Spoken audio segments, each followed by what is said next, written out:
Hola, ¿qué tal amigos de Tu Día Un Poco? Me encuentro con mi super senpai, Rubén Casillas.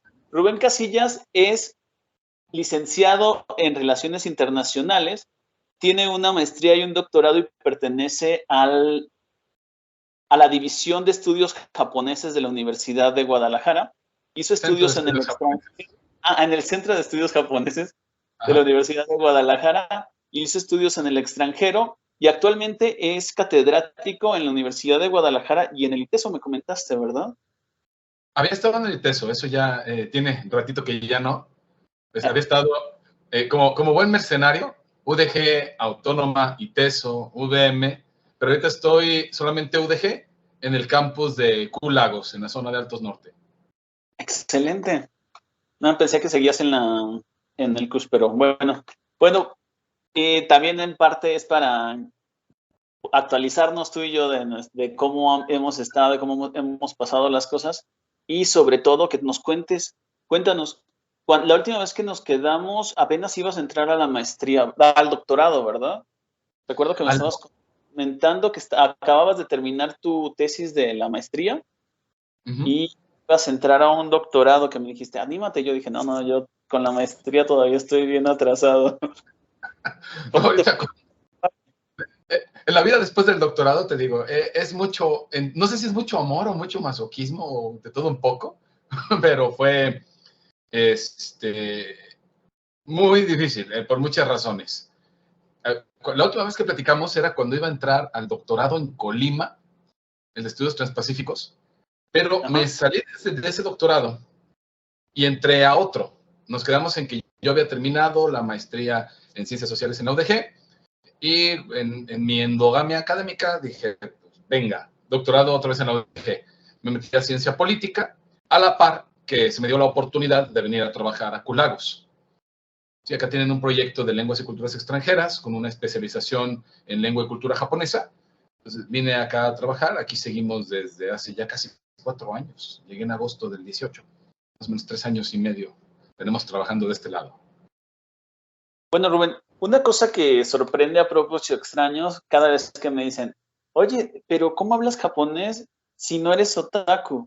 Y yo, bueno, poquito, ¿no? Todos los que estudiamos japonés tenemos un poquito de eso dentro de nuestros genes, ¿no? Pero hay los que sabemos, leemos mangas y vemos animes de vez en cuando, o cuando éramos niños los vimos todos, y están también los que se disfrazan de Rurouni Kenshin y todos esos. Cosplay, sí. ¿Tú no, ¿Tú no eres de esos o sí? Cuéntanos. Yo no voy a negar la cruz de mi parroquia. les, digo, les digo a mis alumnos, yo soy de la generación de cuando Dragon Ball llegó a México. Yo soy de la generación que se bañaba, después de bañarse, aventabas el estropajo, el jabón así como Kamehameha. Yo crecí con todo eso. Igual, lo de cosplay, nunca le agarré mucha fascinación. En algún momento, pues, dije, traigo una yukata, pues me la pongo y nos vamos a una convención. Pero de ahí no pasó. No tengo nada en contra del cosplay. Hay cosplayers muy, muy buenos. Lo que sí es, como tú dices, ¿no? Hay un pasito de que te guste la cultura pop a aprender japonés. Y no todo el mundo va por esa línea. Yo sí comencé con la cultura pop. Yo sí lo admito. A ese punto quería llegar. Tú empezaste a estudiar japonés porque te gustaba el anime, el manga, y dijiste, yo, todo con una cultura japonesa. Sí, pero hay un matiz ahí. Yo empecé con todo lo de manga, anime. Manga fue mucho después, mejor dicho. Empecé con anime, particularmente lo que sale en Canal 5 y después lo que empezaron a llevar de Fayuca en el Tianguis. Yo también admito esa parte, ¿no? Es la manera en que llegó el anime a América Latina. Quien diga lo contrario miente por quedar bien con el gobierno japonés por el tema de la piratería. Pero en América Latina la piratería es una enorme labor de difusión. Ahí hay un buen nicho de investigación sobre el papel de la piratería en la difusión del anime para darle todo ese boom. Y posteriormente, con la llegada del Internet, que somos de esa generación que vimos el antes y el después del Internet, ya pude conocer más de primera mano enciclopedias en carta, páginas en Internet. Empecé a conocer un poquito más como de la cultura japonesa. Me empecé a meter mucho como cuestiones de samuráis, me gustaba mucho en esa época. la época del Bakumatsu y la época de Edo, o sea, que son como muy románticas en ese sentido. Dije, bueno, esto está súper padre. Incluso Sengoku Jirai también, los reinos combatientes, los conflictos internos de Japón también son muy apasionantes. Dije, oye, esto está súper padre. Y empezaba a ver como cuestiones de cultura y como que llamaba mucho la atención Japón, ¿no? Sobre todo porque decías, es que nosotros somos muy desmadrosos, ellos son muy ordenados. Es que ellos son muy limpios y nosotros nos cuesta mucho mantener la limpieza, ¿no? Yo lo veía con toda la basura que siempre quedaba de los tianguis en mi pueblo. Yo decía, es que hay muchas cosas que se pueden aprender de ellos, ¿no? Empecé con esa fascinación, ese interés. Y no fue hasta que entré a la universidad que tuve la oportunidad de estudiar japonés. En mi pueblo, todo, hasta la fecha, cuando dices japoneses, los que hablan chino, y tú, no, esos son otros. Todavía, en muchas partes de México, ¿no? Pero en mi pueblo todavía es muy notoria esa parte. Chulísima, hermosa, Capilla de Guadalupe, la adoro. También para todos mis ejemplos en clases es Capilla de Guadalupe. Yo creo que mis alumnos no lo saben ubicar en el mapa, pero saben que existe porque ya la menciono en mis ejemplos. Entonces, llego a la universidad, veo que está japonés y dije, ahí me meto. Yo quiero estudiar japonés, está en la universidad, lo voy a estudiar. Fíjate que a mí me pasó algo muy interesante, ya que pues cuando yo entré a la universidad yo ya no tenía 18 años como la mayoría de los chicos que entraron a esa edad. Yo ya entré de 24 y pues yo ya tenía otra visión, ¿no? Ya no tenía la de trabajar gratis para una empresa y poder hacer experiencia ni nada. Ya tenía la idea de que tenía ya un tiempo trabajando y si no trabajaba no podía seguir estudiando. Pero la razón por la que decidí estudiar japonés, pues en gran parte fuiste tú, porque aunque yo no te conocía, una amiga en común que teníamos me insistió mucho que estudiara japonés. Bueno, tú todavía tienes esa amiga en común. Que estudiara japonés para poder irme de intercambio a Japón como le habías hecho tú. Justo en el año en el que nosotros empezamos a estudiar japonés, era el año en el que tú te acababas de ganar la beca para irte a Japón. No sé si lo recuerdas, pero la vez que nosotros nos conocimos como tal fue en el ONU UDG, que fue 2009. Y esa fue ONU el UDG 2009. UDG, le dicen, sí. Y de ahí entonces empecé a estudiar japonés y vi que se me daba, a pesar de las limitaciones que generalmente se ponen, dicen, si no estudias un idioma nuevo y tan difícil como ese antes de los 16 años, ya no lo vas a aprender. Y pues sí, la verdad me costó un poquito más de trabajo que a otras personas, pero ya se podría decir que ya un poco lo domino. Pero en gran parte fue por el hecho de que tú estabas a nada de irte a Japón. Incluso cuando te conocí, me dijeron, mira, él es Rubén y se acaba de ir a Japón. Y yo, pues nosotros nos vamos a ir un día, ¿no? Y así fue. Esa, creo que nunca te había contado esa parte de la historia, ¿no? No lo sabía. Digamos que tenemos como anécdotas mutuas. Yo todavía tengo en mi corazón y en mi librero el manga que me trajiste de One Piece, de la saga de Whole Cake Island. Pero, fíjate, no lo sabía. Me siento muy honrado, sinceramente. Qué bonito, es muy bonito detalle. Y de las primeras acercamientos que tuvimos ya con el Japón real, no con el Japón de las películas, ni con los japoneses que ves en la Universidad de Guadalajara o que ves en las escuelas del Michiboku o así, que ellos, no es que tú hables japonés, sino que ellos te entienden porque saben el contexto y porque quieren entenderte, o a lo mejor a veces nada más fingen entenderte, ¿no? Y nosotros veíamos en internet cómo te estaba yendo a ti en Japón, que tenías hasta como un tipo manga de que te sentías como que estabas en un país, en un planeta extraño, ¿no? Cuéntanos sobre esa parte. Lo del manga no me acuerdo bien. Luego voy a volver a revisar las fotos. Pero más bien eran como, no era tanto manga, era como, ¿cómo lo llamaba? Como bitácora del capitán. Eran como escritos, eran las bitácoras del capitán. Y sí, era de como hablar de los choques culturales, las cosas que pasaban, el día a día, las reflexiones que surgían.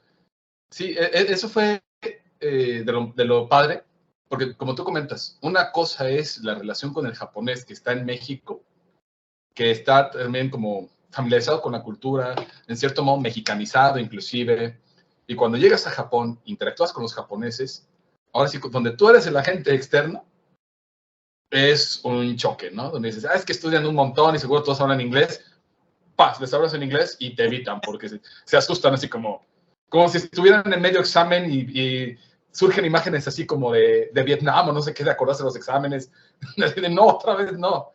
Sentirse así como cuestionados de, a ver, seguro tú sabes inglés, a ver si es cierto. No, ahí muere, no, inglés no. Pero ¿Cómo luego fue esa etapa de llegar a Japón? ¿Cómo fue esa etapa para ti de llegar a Japón? ¿Era el primer país fuera de Estados Unidos o México que ibas?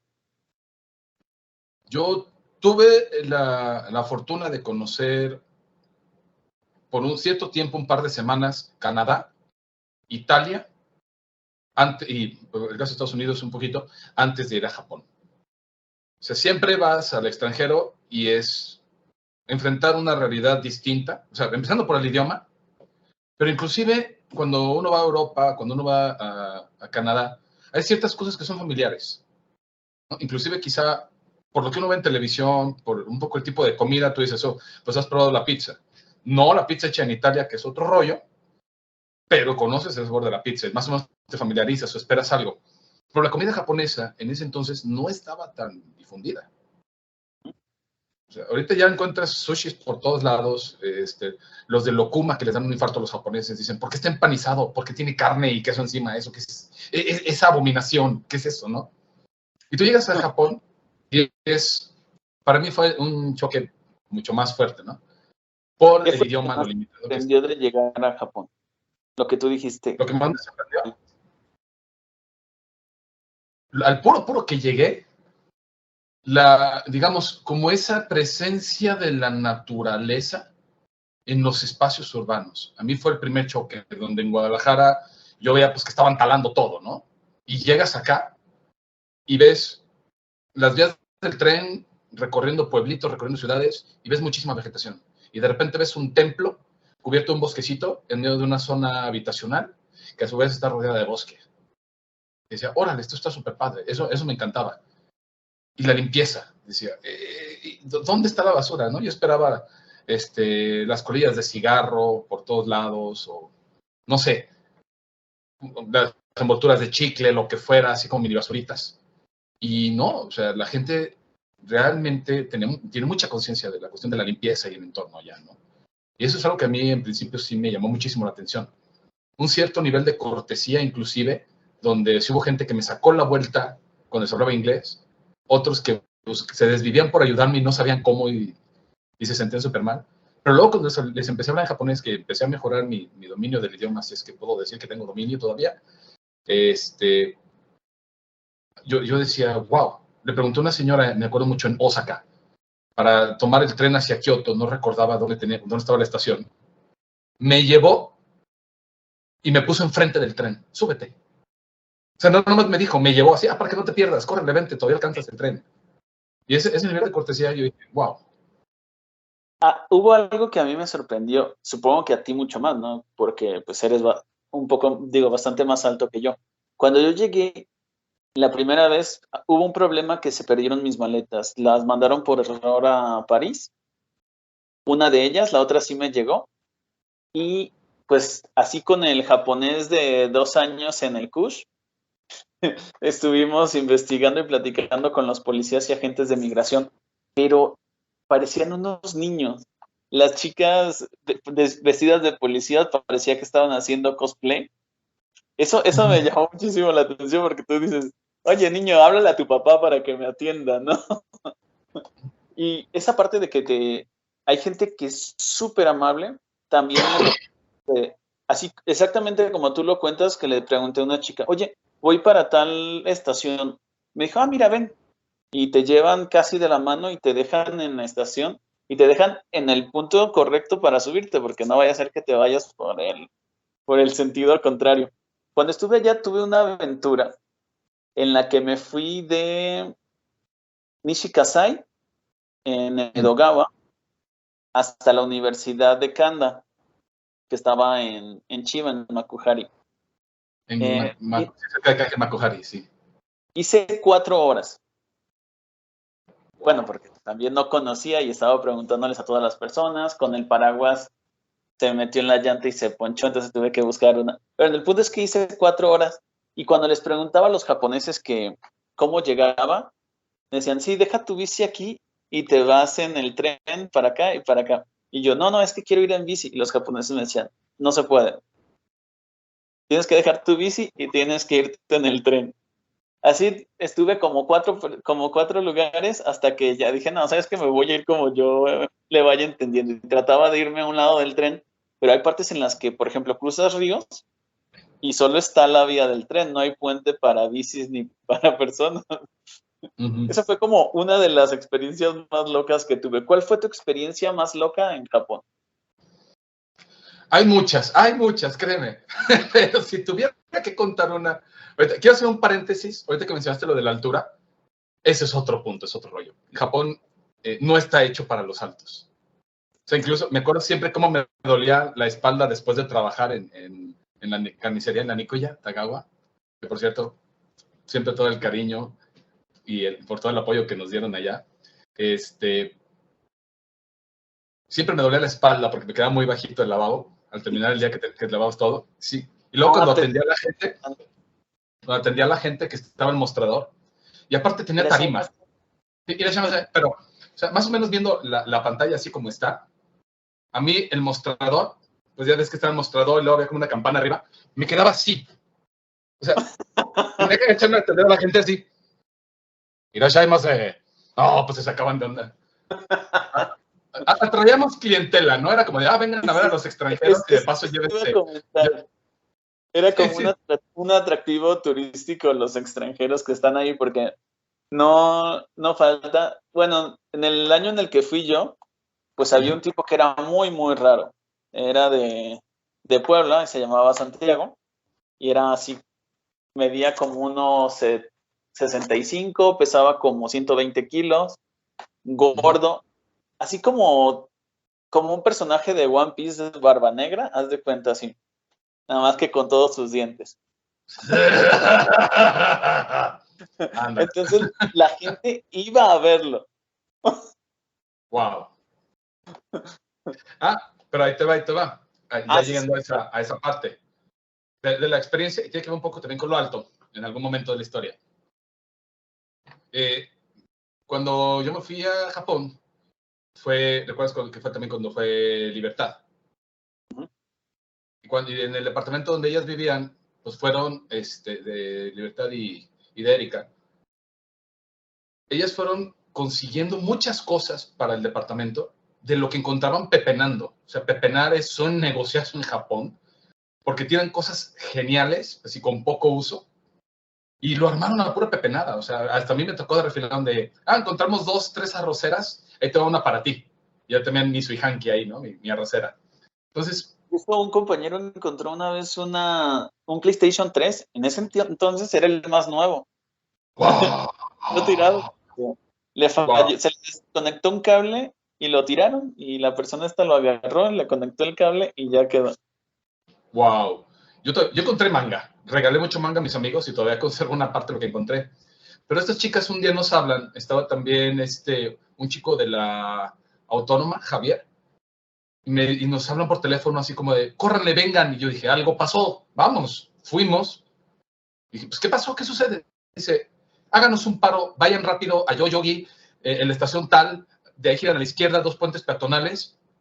Hay un refrigerador abandonado y lo queremos. Pues, ¿cómo que un refrigerador abandonado? Y dice, sí, un refrigerador, un minibar. Entonces, ustedes lo pueden traer sin problema, lo suben al tren. Pues, ¿cómo lo vamos a subir al tren? Dice, sí, ustedes súbanlo, se sientan encima del minibar, no ocupan mucho espacio así, se lo traen. Ok. Desde Makuhari hasta Tokio, por los rumbos de Yoyogi, pues eso es como 1 hora, poco más. Fuimos. Empezó a chispear. A la izquierda, 2 puentes peatonales. Dije, no va a estar. Sí estaba. Dije, ¿cómo? Tiene un papelito, dije, va a decir que está descompuesto o algo. Lo lee mi amigo Javier, dice, lléveselo, por favor. Motte y te kudasai. Yo no sabía que en ese entonces pues era de, como tienes que pagar impuestos para tirar muebles y cosas así, mucha gente mejor los abandona para que alguien se los lleve, ¿no? En lugar de pagar. Agarramos el dichoso minibar, empezó a llover. De hecho, ahí en el Facebook tengo la foto, así todavía cargando el minibar por ahí. Lo subimos al tren y era hora pico. Entonces tú veías saliendo a todos los Sarariman, o sea, veías el mar de calvicies y tupés y así. Y nosotros como extranjeros sobresaliendo, aparte de lo alto, sentados en un minibar. Toda la gente nos miraba súper raro. Y luego un señor que venía medio tomadillo, voltea y nos dice, ¡oh! Okuniwa. ¿De dónde vienen nosotros? Mekishiko. ¡Oh, Mekishiko! ¡Ine! ¡Takaine!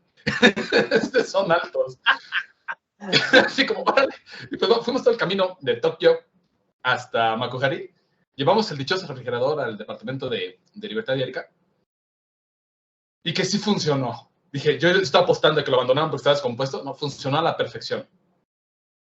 Fue esa y la empato con la del Mundial. Era el Mundial de Sudáfrica, 2010 me parece. Y todos los japoneses fascinados con Shakira bailando el Waka Waka, ¿no? Entonces, estamos viendo la posibilidad de comprar una televisión para ver el Mundial. Dicen, es que es muy caro comprar una televisión. ¿Y qué le vamos a hacer a esa televisión? Mañana vemos qué onda. Sí, a ver si alguien consigue o mañana vemos qué onda. Si entre todos los extranjeros de intercambio o conseguimos dónde verlo o entre todos compramos una tele. Al día siguiente, bajo de las escaleras de los departamentos de Sun Park, donde vivía, y abajo de la escalera una televisión abandonada. Dije, no, están jugando con mis sentimientos, no puede ser. Me fui a la escuela, regresé, seguía la televisión ahí. Dije, no, es demasiada coincidencia, no puede ser. Subí, cenamos y los roomies así de, oye, ¿ya viste que una televisión abandonada? Sí, qué raro. A lo mejor no funciona. Hay que esperar 2 días más y sigue ahí, nos la quedamos. Pasaron 2 días, la televisión ahí.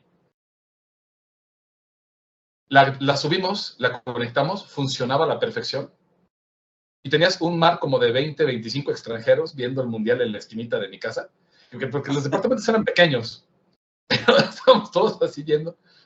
Y recuerdo, fue muy padre porque pues como éramos en el programa beca pues, de todos los países, de repente, tu país va a jugar contra el mío, te apuesto, no sé yo qué. Se ponía muy, muy divertido. Pero así eso de encontrar objetos de la nada en Japón, de lo que se abandona, que puedes pepenar o así, es algo bien curioso. ¿Cómo fue el regresar a México y la cruda de Japón? ¿La cruda de Japón? Para empezar, con la parte del transporte, o sea, el hecho de que por Japón te puedas mover por todos lados en tren, súper a gusto, y llegar acá y... Una línea y media. Sí, o sea, todas las horas en los camioncitos como toros mecánicos y cosas así, fue así como un primer choque, ¿no? O sea, vas viendo como la calidad ambiental, la parte de la contaminación, la calidad del transporte. Hay ciertas cosas que son como una cruda, porque Japón tiene cosas muy padres, pero otras cosas que es como volver a respirar aire fresco. Por ejemplo, la parte de la cierta alegría y espontaneidad del mexicano son muy padres. Tú lo dijiste con la parte de lo de la forma de llegar en bicicleta. No se puede, no, tiene que ser tren, si no, no llegas. Claro que puedes llegar hasta caminando si se te antoja. O sea, te puedes decir, yo te recomiendo que te vayas en tren porque así es así. Pero si de veras te quieres ir en bicicleta, tendría que ser así. A veces son muy cuadrados. A veces sí, esa parte sí es cierta. Por mucho de reglas o mucho de un cierto orden o algo. Y a veces les cuesta un poquito pensar fuera de la caja. Esa es mi impresión personal. Por la misma cuestión de orden y hay formas de hacer las cosas. Y eso es algo que en México pues todo lo arreglamos con un alambrito, ¿no? La parte del ingenio mexicano y cosas así. Yo creo que eso es algo que vuelves a apreciar, lo vuelves a ver, lo ves con ojos diferentes ahora. En parte la tranquilidad, la calidad de vida, sí son cosas que se extrañan. Pero aprendes a apreciar también otras cosas que tienes aquí, o a veces incluso piensas, ¿por qué ellos los tienen y nosotros no? Empezando con la parte de los trenes, yo sigo diciendo, sería maravilloso un día salir de clases y agarrar un trenecito te duermes un par de horas y te despiertas en Vallarta. Exacto. Y es parte de una visión que no tenemos de transporte público, que es parte también de pensar en lo colectivo. O sea, pensando también como en la mente del japonés, que es más, digamos, colectivista, de herencia confuciana, versus la mentalidad del mexicano, más de corte occidental, individualista, etcétera, etcétera, que quizá puede explicar un poco también la manera en que se desarrollan estas visiones, ¿no? También con el transporte público, no únicamente, pero también como la idea de lo propio y la idea del coche en México también como una forma de estatus y logro, ¿no? Que no me voy a meter más en ese rubro porque es irnos por la tangente de otro tema.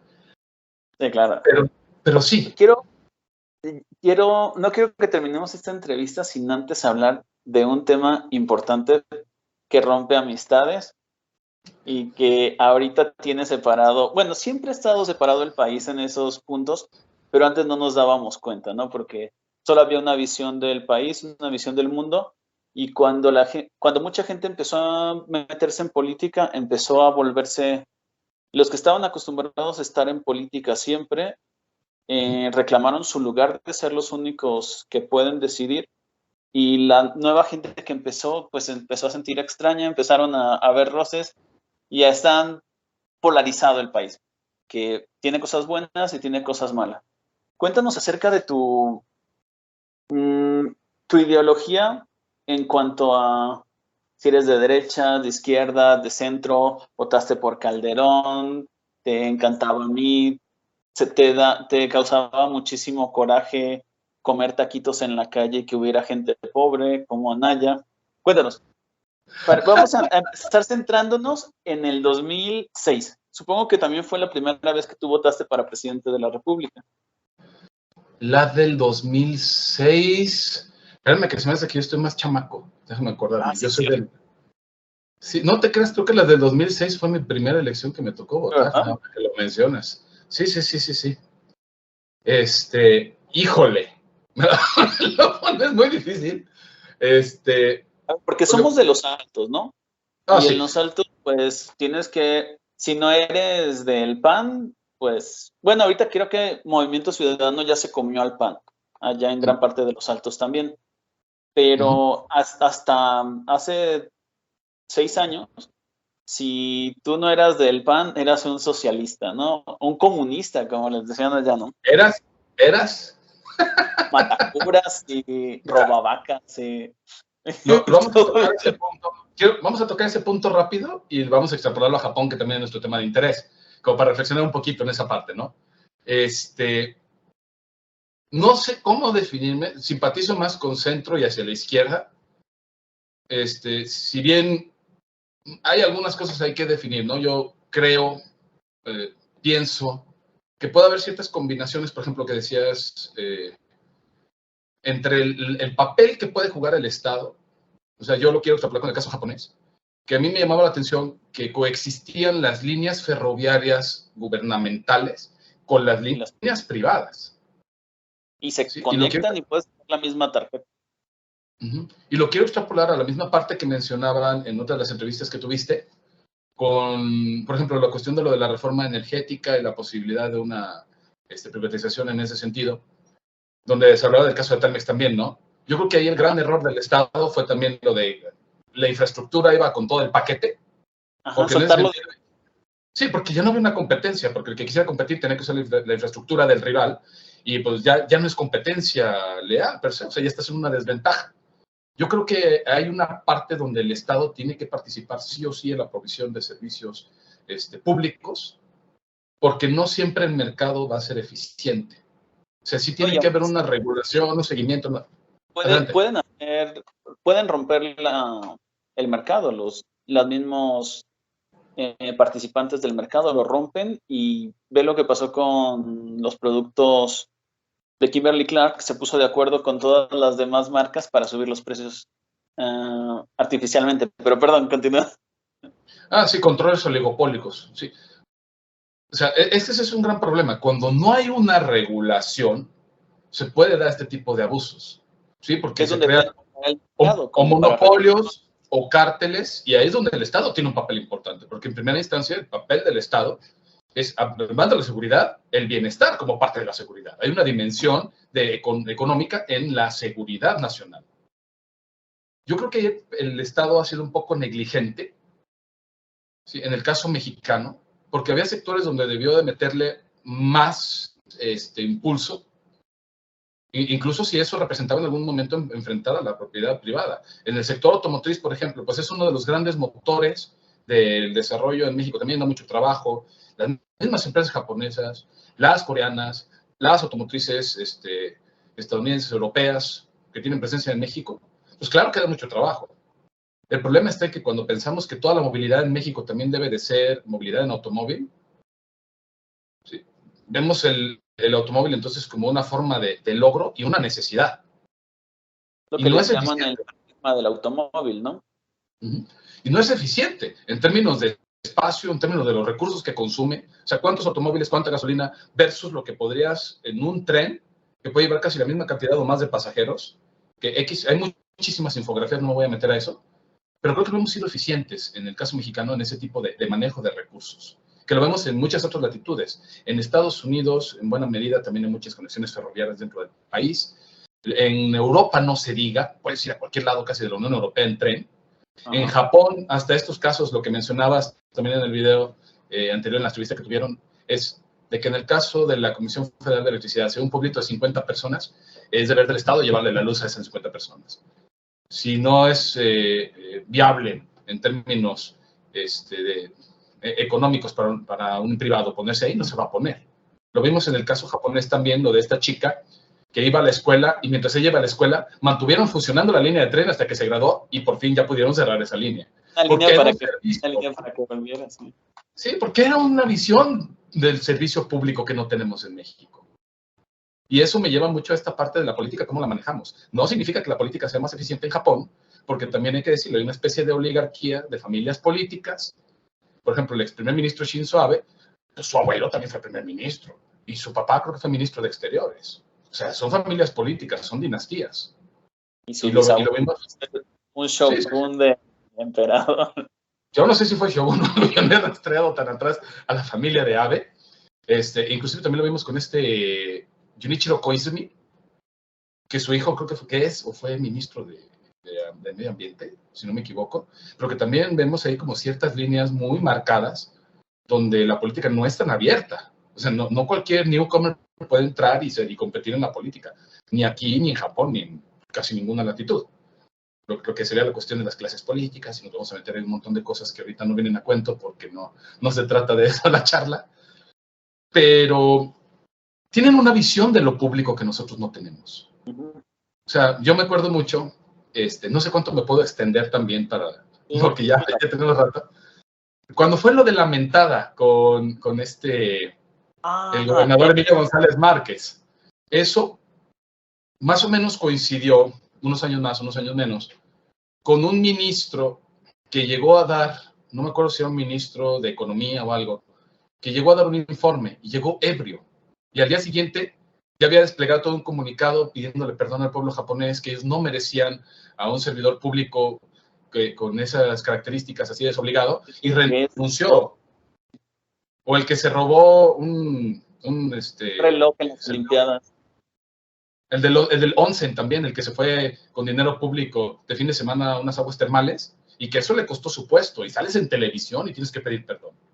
O sea, a veces soy muy extremo, pero es parte de esa visión de lo público, de que es que no es dinero que se robó del gobierno, se está robando nuestro dinero, que como parte de a lo mejor no tan conscientemente lo dicen así, ni siquiera nosotros así lo decimos, pero es como parte de este contrato social donde nuestros recursos están yendo para un manejo de los asuntos generales, de lo público, desde un ente que se supone que tiene que velar por nuestro bienestar. Y si no lo está cumpliendo, pues para afuera. Y hay que hacer que funcione y hay que vigilarlo y hay que hacerlo eficiente, que tiene que ver también con el servidor público de carrera y de formación, que a veces no lo tenemos en México y que lo vemos muy claro, por ejemplo, en los nombramientos sacados del sobaco, te vas de embajador a no sé yo dónde. Así que muchos son por gusto y por compadrazgos y no por cuestiones estratégicas y mucho menos de formación diplomática. También a veces pasa que esos, no sé, hicieron algo en su lugar y no fueron tan malos como para meterlos a la cárcel y los mandas al extranjero para que allá se encarguen, que estaban haciendo la broma con Julio Astillero, que decía, bueno, pues qué tan mal nos hizo España que ahora le estamos mandando pura fichita de embajadores y cónsules, ¿no? Aquí vino a la gobernación de Sonora y puras de esas. Ligando a los trenes, el servicio público, el Tren Maya. Wow. Me parece súper importante porque las personas que hemos salido del país y generalmente es gente que ya tenía un cierto nivel económico desde antes, habemos otros que gracias a las oportunidades que tuvimos, pues pudimos avanzar un poquito, ¿no? Pero la mayoría de los que van al extranjero es porque ya tenían un nivel de vida bastante alto, van al extranjero y se enamoran de los trenes allá, como tú me acabas de comentar, ¿no? Pero se intenta hacer algo parecido aquí y no, eso no, es que no va a quedar bien, es que no lo podemos hacer. ¿Cómo ves esa parte de el Tren Maya? No en cuanto a la deforestación ni al impacto ambiental que vaya a tener como tal, sino a que la misma gente de México cree que nosotros no podemos hacer obras de esa magnitud. Yo creo, no estoy seguro si podemos hacer o no de esa magnitud, si por ahí iría la línea. De repente como que también está ese tema, ¿no? Como de, digamos, como todo el primer mundo, pero para, digamos que hay dos Méxicos, el México del primer mundo y el México del tercer mundo, ¿no? O sea, de repente como que son visiones contrastantes. Yo lo veo más en este sentido, que ese tipo de obras son necesarias, como dices tú, independientemente del debate, del impacto ecológico, lo que sea, que son lo hay. necesarios, que son necesarios, yo digo que sí. O sea, como viendo los beneficios a futuro, si se considera un transporte más eficiente en términos de movilidad, de volumen de movilidad frente a los recursos necesarios para que funcione, yo creo que sí son necesarios. El gran problema es cómo pones a la gente de acuerdo, de que acepten los proyectos. ¿Cómo aseguras que el impacto va a ser posiblemente mínimo? ¿Cómo aseguras el apoyo social? Y yo creo que también aquí uno de los grandes problemas es que hay mucho conflicto político de por medio que permea todo tipo de obras, no nomás el Tren Maya, y que hace o enaltece las obras o le tira tierra para que se vea mal y generar controversia, que eso lo vemos en todas las latitudes. Y yo creo que ningún proyecto, perdón, ningún proyecto está exento de eso. Inclusive, tú recordarás salir a Japón, el aeropuerto de Narita, super padre y todo, pero si tú te vas atrás a la historia, lo de la construcción del aeropuerto de Narita fue un enfrentamiento cañón entre campesinos y la policía, porque en Japón no querían que se hiciera ese aeropuerto. Los mismos campesinos de la zona se oponían. Y hay un documental acerca de esto, no me acuerdo el nombre del cineasta o del documentarista, pero siempre vamos a ver este tipo de resistencias, yo creo yo, en este tipo de obras, porque siempre hay mucho desconcierto sobre el impacto, sobre la manera en que va a afectar a la gente, porque de hecho, en el momento en que lo trazas, o como con las carreteras, pues es que va a pasar por aquí, y pues tienes que negociar la tierra y mil cosas. A veces es imposición, a veces, no sé, hablo incluso un poquito desde la ignorancia aquí, porque desconozco un poco también cómo es todo este proceso. Lo que sí es que creo que muchos de estos proyectos tienen que a veces pasar mucho más al debate público, incluso como permitir un poquito más, para dar a lo mejor más confianza en estos procesos antes de llegar a decir, se va a hacer y va a quedar bien chido. Involucrar a lo mejor a más asociaciones de carácter civil, de especialistas, colegios no sé, me imagino, ¿no? Por ejemplo, colegios de geografía y de especialistas para ver el impacto ambiental de las zonas por donde va a pasar.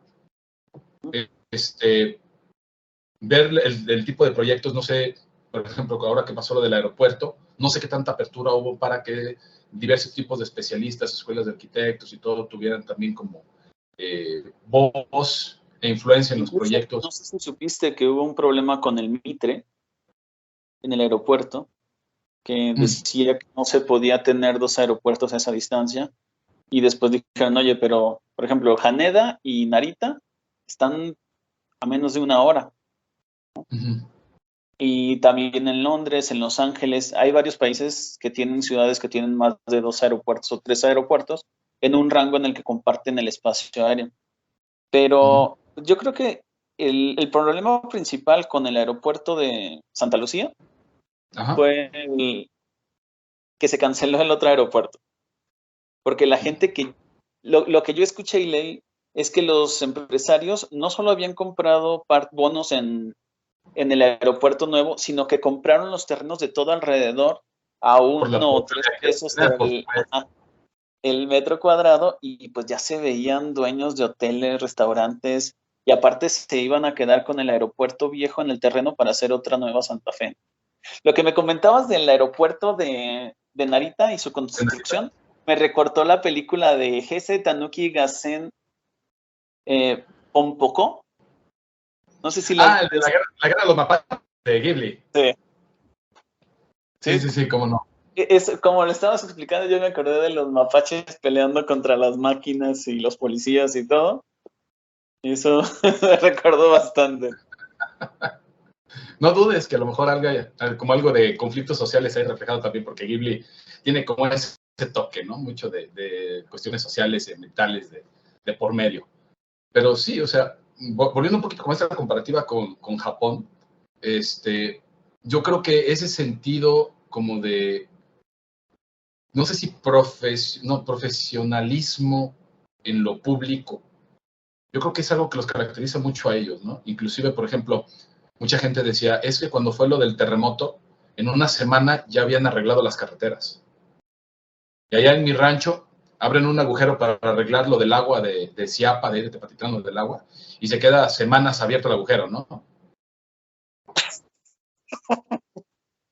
Eso tiene que ver también con la homogeneidad y con que es un pueblo que no fue invadido, o sea, no, aunque hayan tenido pues ciertos problemas con los ingleses y con el resto de los europeos, nunca se metieron a su país como tal y nunca tuvieron que depender de otro país, y entonces ellos se sienten todos iguales y eso les da más facilidad para relacionarse entre ellos y poder tener una mejor comunidad, se podría decir.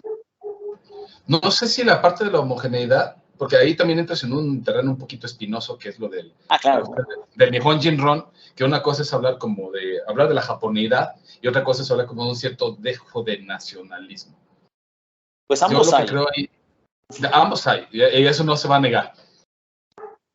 Yo lo atribuiría más como ese sentido de colectivismo que tienen. Es algo impresionante. O sea, la idea como de, es que si tú haces algo, pero así, tú puedes afectar a otra persona. Y por eso, pues es malo robar. Y por eso hay que dejar limpia el aula. Porque si la limpiamos ahorita, alguien más la va a usar y la va a encontrar en buen estado y la va a poder aprovechar bien. O sea, tienen una visión de, digamos, que lo que tú haces tiene un impacto en lo colectivo, que nosotros no siempre se nos inculca o no la desarrollamos. Siempre dicen que los eslóganes tipo el que no tranza no avanza y cosas así en México. Es cierto que a veces sí inculcamos eso. No es lo único que se nos inculca en México, pero muchas veces la vida misma dices, pues es que si no ves oportunidades, si en todos los ámbitos ves corrupción, que los hay en todos los ámbitos y en todos los niveles. Tú lo ves en la escuela a veces, cómo se protegen a profesores o que no hacen su chamba o que son acosadores, o lo ves en el servicio público, como cuando ganó la Jean, que decía, sí robé, pero poquito, y volvió a ganar, o sea, la gente todavía votó por él. Entonces dices, ¿cómo está el sistema y cómo están las cosas? Porque a fin de cuentas el exitoso pues, es el que tiene dinero. Y para tener dinero, todos los medios, al fin justifica los medios. O sea, si mientras tú tengas lana y tú seas fregón, a quien te lleves y lo que te lleves de por medio. No En sé si muchos recuerdas casos. a Mati. ¿Mande? No sé si recuerdas a Mati. ¿Mati? Ajá. A ver, Era recuérdame. una compañera mía de la universidad Ah, especializada sí, en sí, derecho. sí, sí, sí. ¿Cómo no? Ya me acordé, sí, sí, sí. Pues ella me vino a la mente con lo de que protegen a los maestros. No sé si supiste que ella tuvo un problema de acoso sexual con Covarrubias. Ah, no. No, no. Entonces, hizo todo el trámite y las denuncias, hizo todo lo que pudo, todo lo que estuvo a su alcance, Y pues Mati tampoco era como cualquier persona, como, pues sus papás también eran como de un tipo élite, ¿no? De la, Ujú. de la universidad y de Guadalajara. Y aún así no pasó nada. Pero hace poquito, por fin, bueno, tristemente volvió a agredir a otra persona y se fue grabado en video. Esa es la parte buena. Y Ujú. ahora sí, ya parece que tuvo su merecido. O sea, hasta donde tuvo que escalar para que ahora sí se hiciera algo, ¿no? Ujú. Y es esa parte, o sea, en Japón también vas a ver un montón de cosas así, como lo de los tocones en el tren que les meten mano a las muchachas y cosas así, y nadie hace nada por no iniciar pleitos. Lamentablemente en todos lados se cuecen habas, pero a mí lo que me pica mucho es, yo creo que uno de los grandes problemas también, en el caso mexicano, es la parte de la impunidad. Porque la Claro. impunidad, o sea, mientras ves que las personas se pueden salir con la suya, todo el mundo se va a salir con la suya cuando pueda. Cuando, no te digo que todos como malos de, sí, vamos todos a hacer gandallas, no, pero cuando se dé la oportunidad y queramos tomarla, la vamos a tomar. Sí, pues cuando es esa parte, ¿no? Que si no ves un castigo directo o un problema que va a pasar por hacer algo malo, pues mucha gente no tiene como la precaución o dice, no pasa nada esta vez, ¿no? Y eso, fíjate que lo vi mucho también con compañeros japoneses que Ujú. están en Japón, son rectos, pulcros, llegan a tiempo, cumplen el horario, nunca se pasan un alto. Y en México dan mordidas, llegan tarde, hacen de todo lo que no pueden hacer en su país porque sienten la impunidad. Es como si fuera un ambiente de impunidad que, Ujú. que relaja sus miedos a ser descubierto y a tener problemas, ¿no? Sí, Eso es muy inclusive fuerte. cuando Entonces, va a Estados Unidos, mucha gente que aquí tira basura en las calles, allá nunca los vas a ver tirar basura, ¿no? Por el miedo a que los multen. Que en es el Estados Unidos chiste es que mucho más dicen duro. de ¿qué necesitas para que un México cumpla la ley? Que cruce la frontera, ¿no? Ujú. Entonces, es que está canijo, o sea, tú puedes decir, no, no es que el mexicano sea malo, yo no creo que la gente sea intrínsecamente mala, sino que hay gente que toma malas decisiones y que cosas que viven en su vida en algún momento, pues los llevan a optar por esos caminos, ¿no? A tomar ese tipo de decisiones, porque es lo que la vida les ha enseñado y es lo que ellos ven que funciona. Sí, y también hay gente que tristemente no tuvo tantas opciones como nosotros tuvimos, ¿no? Justamente, justamente, es bien fácil hablar desde privilegio, de, es que yo lo veo así. No, los que lo están viviendo son los que se llevan la friega. A veces el académico desde su torrecita de marfil, pues piensa cómo es el mundo, ¿no? Pero no necesariamente viviéndolo. Entonces creo que Incluso, aunque hayamos estado abajo, si vas escalando un poquito la escala social, también empiezas a dejar de ver y dejar de recordar las cosas. Y eso es muy, muy complicado, por eso no se tiene tanto pues como una conciencia de clase. Porque al ya salir de ella, mucha gente lo que quiere es ahora juntarse con los millonarios y todo, aunque tampoco estés en ese nivel, pero como es a lo que aspiras, y esa parte también tiene un poco de relación, ¿no? Querer llegar hasta arriba sin importar a quién dañas. Es lo que comentabas antes, ¿no? Que no lo ves como una colectividad, sino individual, y mientras a mí me vaya bien, pues no me importa lo que les pase a los demás. Si dejo una piedra en la carretera, yo ya no voy a pasar por ahí, y ese tipo de cosas, ¿no? Creo que es más o menos a lo que tú te referías hace un momento. en parte sí, porque sí creo por un lado que una vez que asciendes, a veces olvidas tus raíces y buscas ascender más y olvidas de mirar abajo, olvidas de dónde vienes y eso no está padre. Pues, porque a fin de cuentas, hay una palabreja por ahí que se me olvidó, ahorita me voy a acordar, como que te disocias de esta realidad, te desconectas de esta realidad, y terminas hablando de cosas que crees que sabes, pero que muchas veces quedan rebasadas, porque tu realidad ya no es, en muchos casos, la realidad actual. Yo digo, por ejemplo, en mi rancho, ¿Disonancia es que, será? ¿mande? ¿Mande? ¿Disonancia cognitiva será? No disonancia cognitiva, un tipo de disociación, eh, ahorita me voy a acordar, perdón, pero en ese tenor es que ni vas no siempre vas a llegar arriba y tampoco vas a volver abajo. y creas una realidad como en tu espacio, en tu entorno inmediato donde estás, en tu burbujita, te digo, desde la academia, y es parte de mi trinchera, pues a veces hablamos mucho de los problemas sociales sin vivirlos. Y cuando hablas con una persona en la tiendita y te dice, es que las cosas están así, así, así, tú dices, yo no lo había visto, porque ellos lo están viviendo en el día a día, y yo desde mi esfera como no convivo, porque mi espacio de convivencia es otro, porque mi bagaje cultural y de pensamiento son otros, no siempre aterrizas a la perspectiva de lo que la gente vive. Entonces, creo que esa es una, y la otra es cómo subes, y si estás dispuesto a ver que otros suban, ¿no? Como esta fábula de los cangrejos, de que se jalan para no subir, que creo, en cierto modo, es válido si lo pensamos en lugar de un sistema, digamos, no tanto como meritocracia per se, no sé de qué otra manera llamarlo, pero o sea, que sea un reconocimiento al esfuerzo y a la honestidad de ir ascendiendo y que poco a poco vayas encontrando esos nichos, en lugar de pensar como de todo el trabajo colectivo, de todo lo que se logró para que yo llegue donde estoy, es más como es mi esfuerzo en contra de todas las dificultades y tengo miedo que alguien más suba porque eso puede significar que a mí me baje. Sí. Porque o la relativización también, ¿no? Porque si todos pueden subir, ya el esfuerzo que yo hice, pues ya no vale tanto como valdría si yo fuera el único que pudo llegar hasta ahí, ¿no? También creo que algo de eso tiene que ver. En parte creo que es válido pensarlo así. O sea, como que sí uno puede tener miedo, que en parte es también la misma competencia de un sistema capitalista con el que vivimos, de esta competencia que nos obliga también a la sobreespecialización en muchos casos para tener un nicho muy, muy específico de trabajo, pero que también con un boom de la educación, que no siempre es una educación de calidad, buscamos como mantener números, pero sin que siempre revisemos cómo están funcionando los programas.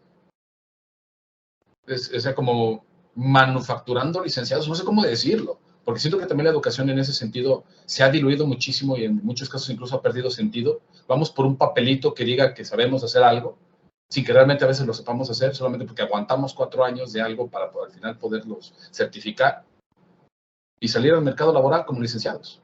Y muchas veces aprendes tu chamba a la marcha si te dan la confianza de entrar o si alguien te ayuda a entrar en algún momento. Entonces es muy difícil esa parte. Yo creo que tiene que ver con parte del sistema, con la presencia de o carencia de oportunidades en muchos casos. Y creo que también tiene que ver mucho con la parte misma de la educación, porque no creo que la educación en muchos casos sea de calidad. A mí me lo llegaron a decir en un momento en una universidad. Me regañaron porque los alumnos habían reprobado un examen y me decían, es que usted está en contra de nosotros, decían los alumnos. Y yo les dije, para su información, esa misma clase la daba en otra universidad. En otra universidad el promedio era de 90 y tantos. Todo el grupo me tronó el examen. Los contenidos eran los mismos, los materiales eran los mismos.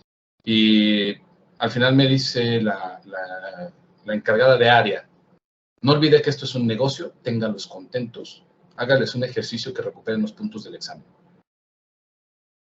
O sea, yo no tenía autoridad como docente. Importaba mucho o poco si yo daba mi clase, cuando de mis estudiantes, una se subía a la mesa, a su pupitre, y se quedaba dormida en la mesa.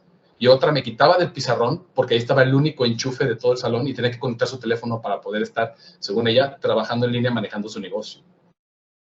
Entonces yo decía, ¿cuál es mi papel aquí como docente? Eras como... Mejor ya denles... Era porque no podías ni decirles qué hacer, ¿no? Sí, o sea, mejor en lugar de cobrarse una colegiatura, sumen en las colegiaturas de todos los bimestres, cuatrimestres, lo que sea, de los semestres, mándenles la factura y denles el título, porque no está importando la labor que yo estoy haciendo. Fíjate que a mí me pasó algo parecido cuando estuve en la universidad, y era en la Universidad de Guadalajara. Estuve primero dando, las dos clases fue la misma, Derecho Internacional de los Derechos Humanos, y fue con el mismo maestro. El primer grupo fue malísimo, los chicos no ponían atención, les dije que les iba a hacer un examen y se fueron a quejar con el maestro titular, porque yo llegué después de la segunda clase. La primera y la segunda clase las dio el maestro titular y después me dejó la clase para darla. Pues yo estaba muy emocionado, llevaba, explicaba, los dejaba que expusieran, pero pues yo ya tenía preparado la exposición por si cualquier cosa se atoraba. Y esos chicos Los tuve que pasar porque el maestro me dijo, no seas tan estricto con ellos. Esa vez no dejé reprobado a ninguno. Pero la segunda vez que di esa clase, hice un acuerdo con el maestro que él no se iba a presentar para nada. Nada más fue el primer día, les dijo, este es su maestro y aquí se acaba el problema. Esos participaban, leían todo, incluso recuerdo que los puse a leer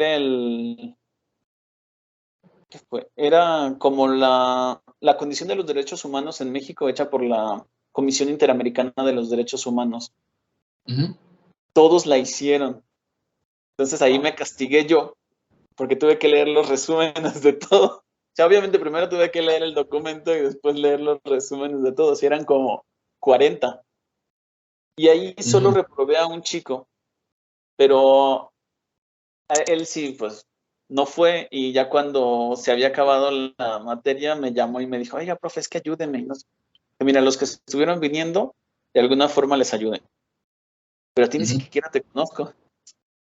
No, es que yo trabajo en el ayuntamiento. Y yo, pues, qué bien, sigue ahí, ¿no? Si esa es la parte más importante para ti, pues, sigue ahí, pero yo no te puedo pasar porque no viniste ni siquiera a las clases. Y fue el único. Y le dije, si quieres, habla con el maestro titular. Si él dice que te pase, te paso, pero no creo que acepte. Y ya el maestro le dijo, no, sáquese. Y ya no lo pasaron.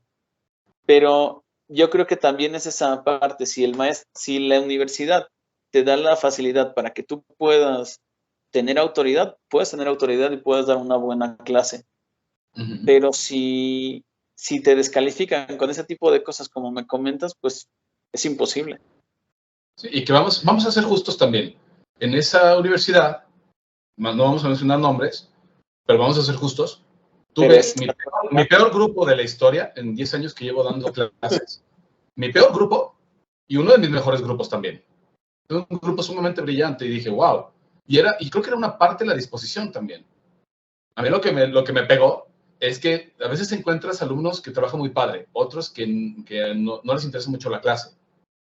Pero encontraron grupos brillantes que todos trabajan y todos participan de la mano de un grupo así totalmente opuesto. O sea, porque incluso uno de ellos se llegó a sincerar conmigo y me decía, profe, le voy a decir la verdad, los compañeros, según esto, tenían un evento deportivo ese día, me dice, no van a venir porque lo detestan. O sea, simplemente están sacando de paro el día deportivo, así que van a participar cuando no estén inscritos en nada, solamente se van a hacer la pinta porque no le quieren ver la jeta. De hecho, nuestro grupo de WhatsApp le pusieron de nombre, odiamos al japonés, así me decían. Y yo como, órale, pues no, pues qué padre, gracias por la confianza. Y este muchacho así como con pena, o sea, era como que no participaba mucho, pero me gustó así como esa confianza que tomó al final. Y el resto del grupo, pues ya, nomás los pasé, me persiné, me entregaron mi carta de desempeño docente al final del curso. Yo la agarré, la hice puño, y así, y como buen centro simpatizante con la izquierda, en mi mano izquierda hecha puñitos, salí caminando de la universidad y no volví a dar clases ahí. Y es hasta la fecha que digo, si la vida no me obliga a volver a esa universidad, por el momento no vuelvo, porque no sentí el apoyo institucional en su momento. O sea, no digo, pues rencor eso, no. Realmente porque no sentía que era una universidad que le preocupaba yo como docente. Y dije, pues ahí muere. Poco. Les importaba solo el dinero que generaban, ¿no? Pues en parte, porque se supone que como universidad también les preocupa y le echan a unas carreras más que a otras, porque cada universidad también tiene como sus carreras insignia. Pero yo sí me sentí muy descobijado en esa universidad. Dije, ojalá que haya cambiado las cosas, no sé cómo esté ahorita, pero yo desde mi experiencia, lo que yo viví en su momento, que también fue hace ya algunos ayeres, ya cuando dijo, no, pues fue hace como 8 o 7 años, digo, ay, cómo pesan los años, ¿no? Pero sí, o sea, ojalá que esté todo mejor que cuando yo di clases ahí, que ojalá mi experiencia haya sido, digamos, 2, 3 colegas que hemos hablado coincidimos en lo mismo, ¿no? Y tuvimos experiencias similares, pero espero que muchos otros, que la neta, en todos los espacios estén encontrando digamos, la vocación de su vida dando clases en esas instituciones, que todos estén acomodando, si sepan quizá manejar incluso mejor que yo supe manejar en ese momento los grupos, que uno pues, también va envejeciendo y dice, no, pues sí, la regué aquí un poquito en el manejo, hubiera hecho esto, quizá un poquito más dinámico. O sea, también cuando estaba casi comenzando a dar clases en las universidades privadas. Pero yo creo que si pensamos un poquito regresando también a estas comparativas con Japón, porque podemos hablar mucho de los temas que en nuestro corazón nos punzan como estudiantes también de la Universidad de Guadalajara y todo lo que hemos visto ahí.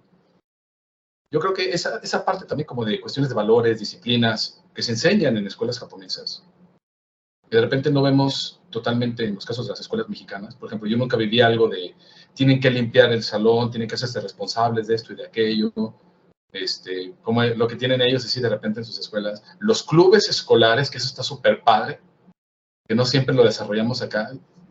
Yo creo que hay muchas formas de generar cohesión. La banda de guerra, la escolta, el fútbol y párale. Sí, totalmente. Entonces creo que hay muchas formas de generar cohesión, de generar espacios de convivencia. Sí, y nosotros somos súper amigueros y a lo mejor en eso no batallamos. Pero en partes como de valores y responsabilidad, más allá de clases de cívica y ética, creo que hay muchas cosas también que se pueden hacer, que podemos aprender, que podemos reflexionar. Ciertas cuestiones también de valores sociales, pero va todo de la mano. O sea, no podemos pensar en un cambio si no se da desde la educación. Acompañando también a los padres de familia, e invitándolos como parte también de la comunidad a involucrarse en estos nuevos procesos. Y de la mano también de procesos de lucha contra la impunidad y demostrar que queremos también cambiar como sociedad y a todos los niveles. Porque si no, no se va a dar. Bueno, Rubén, pues yo me podría quedar platicando contigo todo el día y ya casi lo llevamos, ya pasamos de la hora. Ya vi que ya pasamos de la hora. De hecho, mi plan era hacer una entrevista de 20 minutos así, pero pues salió mejor de lo que teníamos planeado. Aparte, pues nosotros ya nos conocemos y es más fácil platicar de todo. Un último comentario que te gustaría decirnos. Fíjate que yo te agradezco mucho que te hayas dado la tarea de ver mis videos, ¿no? Porque que te citen en una entrevista que estás dando es como muy chido. Y pues nada más agradecerte que hayas participado con nosotros y que nos cuentes cuáles son tus nuevos proyectos que tienes. Como comentario final, mira, mi reto ahorita es la parte de la educación. Estoy involucrado en este proyecto de lenguas y culturas extranjeras de la Universidad de Guadalajara, que si lo he de decir sin tapujos, es un proyecto bastante descobijado también. Siento que no se le ha prestado la atención debida, empezando con que es su 5º año funcionando, ya entró la 5ª generación, y seguimos sin profesores. Hasta hace relativamente poco, yo era el único tiempo completo de la carrera. Más allá de otros profesores que están en otros ámbitos de la universidad, como administrativos, que ayudan a la carrera, descargándolas con nosotros, profesores que desde Guadalajara nos han apoyado, asignaturas o incluso contratados como servicios profesionales para dar cursos, necesitamos profesores de planta para levantar el proyecto. Ahorita yo estoy casado con ese proyecto, me duele no verlo crecer, me duele ver que la universidad no le ha prestado la debida atención ni el debido presupuesto para desarrollarla, es mi parecer personal, porque también uno se entera ahí de grillas y pleitos y que dijimos, amenazan incluso con que se tiene que cerrar si no encontramos profesores a ese nivel, porque la situación sí está un poquito crítica.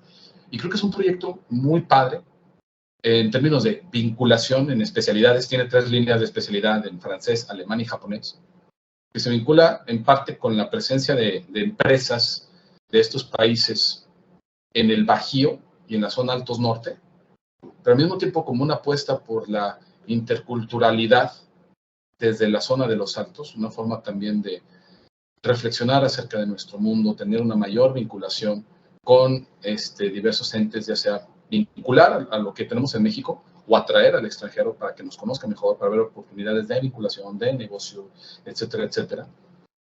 Entonces, ese es ahorita mi proyecto personal. Estoy muy interesado en verlo crecer, que en los próximos años veamos más atención por parte de la misma universidad. Hasta ahorita de la sociedad hemos visto buena respuesta. Es la carrera que más demanda tiene de este centro universitario donde estoy. Y de ahí en más, una inquietud personal que es empezar a certificarme, porque soy un mal senpai, soy un mal sensei. Nunca he tomado el NOKEN, apenas me inscribí y dije, si mis alumnos necesitan el E3 para egresar, el N3, pues yo tengo que mínimo tener el N3 como para motivarlos. Miren, pues aquí lo tienen, sensei, pues anímense que sí es cierto. ¿Dónde lo vas a hacer? ¿En Aguascalientes?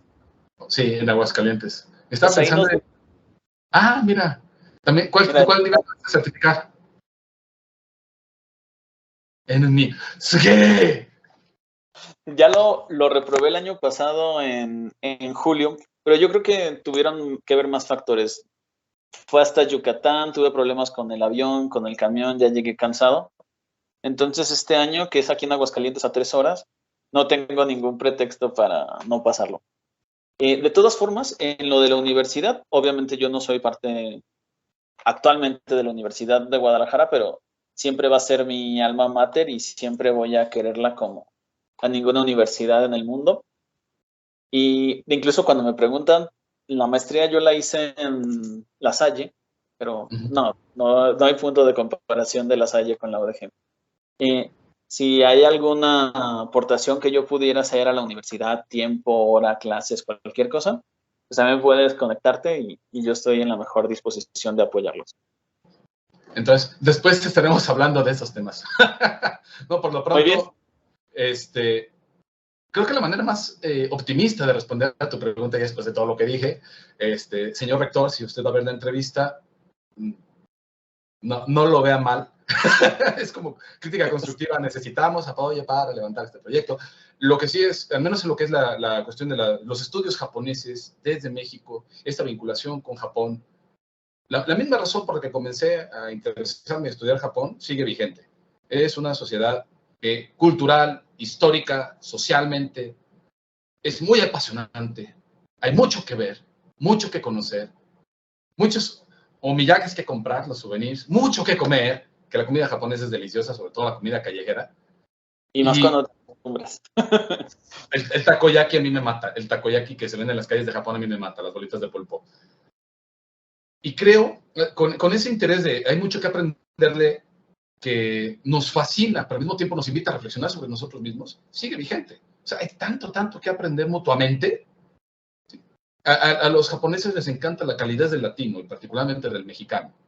A nosotros nos llama la atención el orden, la parte culinaria ha llamado mucho la atención en México también.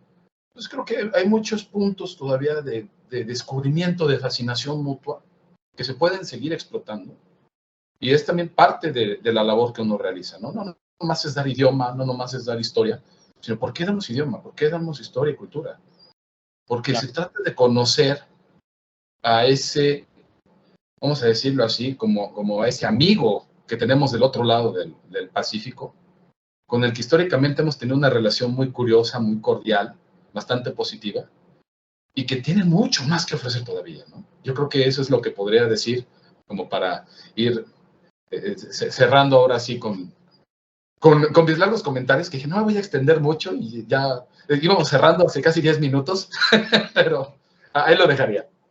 Pues para cerrar, quiero decir una frase que no sé si recuerdas cuando diste junto con Michelle y Muramoto, que dieron su presentación de alumnos que habían ido de intercambio, estuvo el maestro ya en la Universidad de Kanda de Estudios Internacionales y dijo que él a mí se me quedó súper grabado eso, que cuando él vino a México la primera vez, le preguntaron que a qué venía y él dijo, vengo a hacer puentes. El de migración pensó que venía a hacer puentes físicos, ¿no? Como ingeniero, sí. Sí, pero él decía que venía a hacer puentes entre México y Japón. Esa fue como una frase muy inspiradora para mí y creo que es lo que tú estás haciendo hoy en día, ¿no? Estás inspirando a los mexicanos para que puedan para que puedan empezar a conocer otra cultura diferente y es una de las razones por las que sigue siendo mi Dai Senpai y te admiro mucho. Muchas gracias por acompañarnos hoy, Rubén. Y espero... Un mal senpai que ha sido rebasado por el Kohai. Yo voy al nivel 3, tú vas al nivel 2. Tengo que replantear bien mis objetivos. Eso también. Es lo mejor. Imagínate, eres tan buen senpai que lograste que tus Kohai te pasaran. Enseñaste también cómo hacer las cosas que nosotros seguimos avanzando. Entonces, pero bueno, luego voy a tener que después que tú tienes de historia y cultura, yo la verdad no los espero tener nunca, pero si algún día lo lograra, pues también en eso sigue siendo mi senpai. Podemos trabajar en resúmenes informativos de la mano de un cafecito. Así. Excelente. Luego estaremos platicando, pero de nueva cuenta, muchísimas gracias por la invitación. He disfrutado mucho la charla. Muchas gracias por vernos y participar. Y sobre todo por haber visto los videos que hayas visto, se te agradece. Un gusto. Iba a decir todos, pero capaz que tampoco fueron todos y no te hueles. Poco a poco, dame chance. Muchas gracias, Rubén. Aquí cortamos la